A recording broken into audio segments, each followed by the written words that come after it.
I made a video about a week ago, and I was talking about the fact that I hadn't felt good in about a week. And I've gotten a lot of questions from people asking me for an update, asking me, am I okay? I made a video yesterday, but I didn't mention the health issues or anything like that. But I've got so many questions and so many emails and comments from people asking that I'll make a dedicated video here. I thought about posting a community post to let everyone know, but a lot of people don't see those community posts, so I decided to go ahead and make a video about it. For about 2 weeks, I was really sick. And for the last couple of weeks, I've been really sick. And mostly my stomach.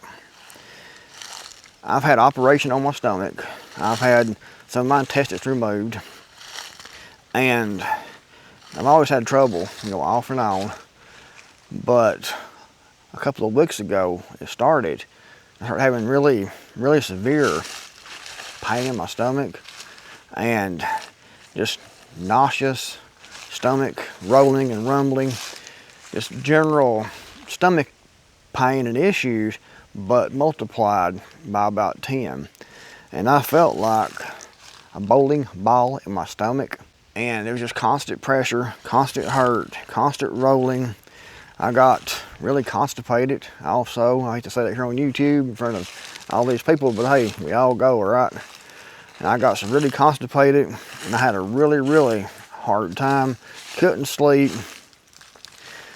And then my back went out also, and I have degenerative disc disease, on my back. So the discs are like leather, and so I have inflammation there, and sometimes it goes down the back of my leg, all kinds of pain. Anytime I walk, it's shooting pains down my leg and through my back. So that happened, so I had 2 things going on all at the same time. But, I have what's called SIBO, small intestinal bacteria overgrowth. And they give you a test, that's a breath test. And it tests, I think, the methane or whatever, because your stomach, it's hard to explain, I'm not a medical doctor, but you can look it up, and it's difficult to get rid of, difficult to remedy, but it can be done with a diet and some antibiotics, a specific kind of antibiotics that targets that, or some natural things, which I'm going to be using both to get this straightened out. And it's been an experience. It really truly has. It's been a horrible experience trying to deal with this for this long, and still yet, even with treatment, it can still come back because it's persisted, really persisted. But things like berberine, oregano oil, low carb diet definitely will help. I'm better. I'm pretty decent today. I feel better today than I felt in a couple of weeks. My back has eased off. It's not too bad right now. And the stomach's starting to work, a little better in the bathroom. So, it seems to be getting better. Hopefully, I'm on the mend now, and hopefully it continues to get better. Hopefully, I don't let it get that bad again. But you can imagine, well, some of you probably can, the pain. It felt like someone had put a bowling ball in my stomach.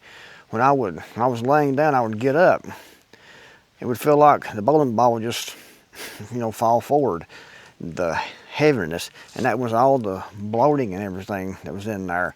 All the stuff left in there, all the bloating and everything. So it was a lot of pressure, a lot of pain on my organs. Probably when my back started hurting, when my back went out. There was a pain in my leg right there that just happened.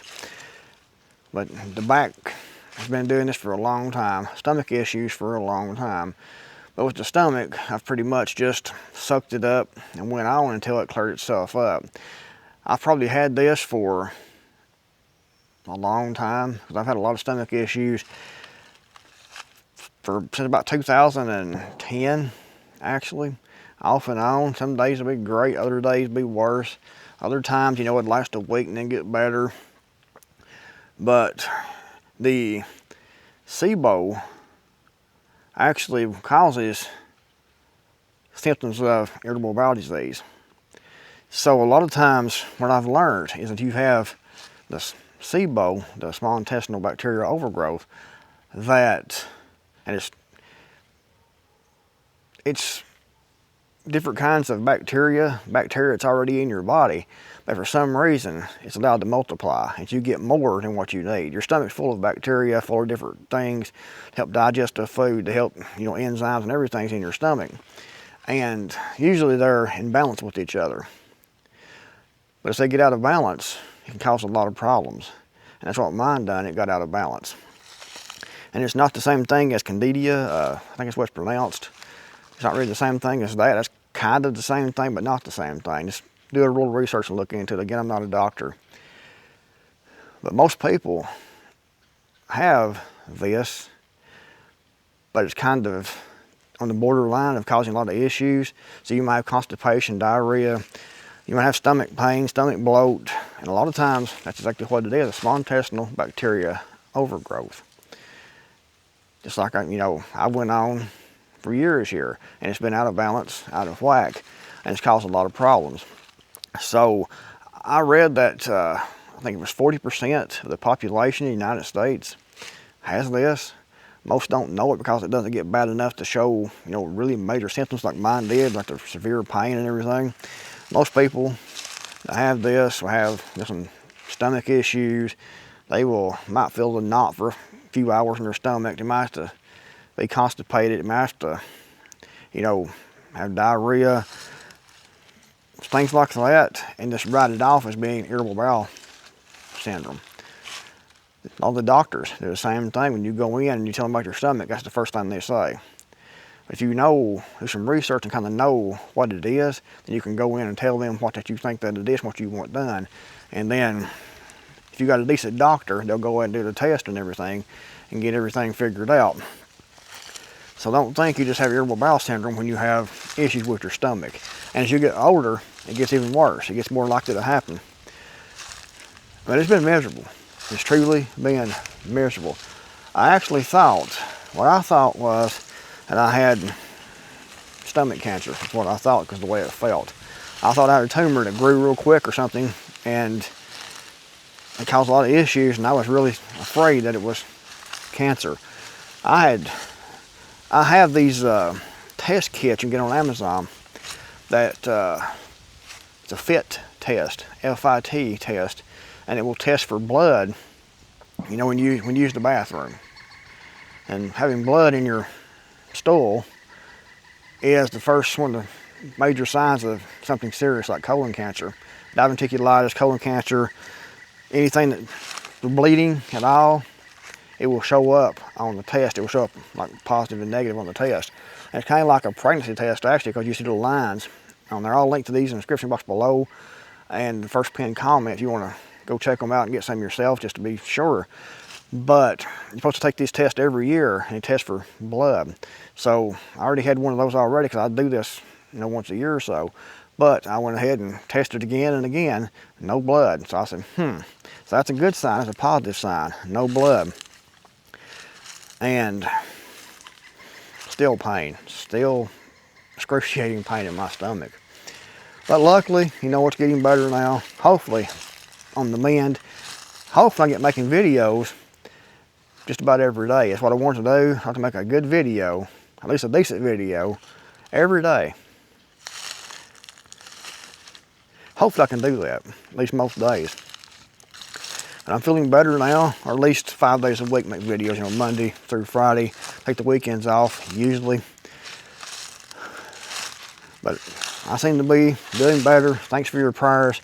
Really appreciate it. Thanks for everyone that asked how I was doing. That means a lot. You know, definitely means a whole lot.